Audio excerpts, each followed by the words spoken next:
This is Scientific American's 60-Second Science. I'm Bob Hirschon. If you're a skunk or fox or a very strange person and you poke your nose under a rock in the desert Southwest looking for something to eat, you might be surprised to see dozens of bright blue and red beetles scurrying to and fro. And you might be really curious as they quickly turn their butts towards you.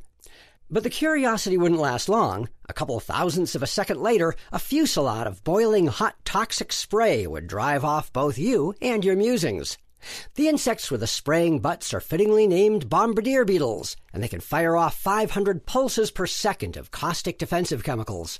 What also makes them unusual is that even though the nocturnal beetles are solitary by night, dozens or even hundreds of them, of various bombardier species, snuggle together under rocks during the day. It's actually a fairly unusual phenomenon for different species to regularly associate with one another. University of Arizona entomologist Wendy Moore. But these guys are sheltering together, and they're actually doing it intentionally.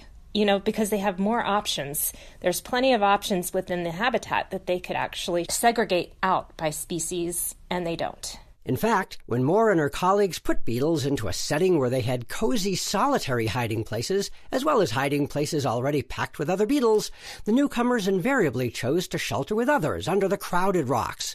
The study is in the journal PLOS One.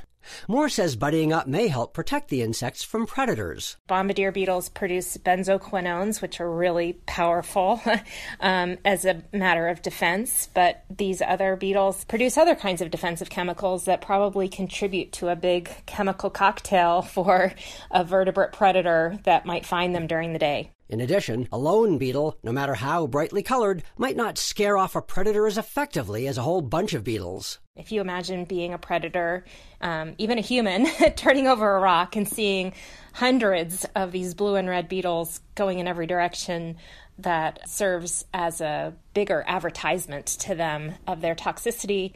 It may help them be able to avoid attack. So whatever you can say about an encounter with these fearsome little insects, you can't say that you weren't warned.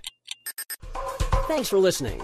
For Scientific American's 60-Second Science, I'm Bob Hirschon.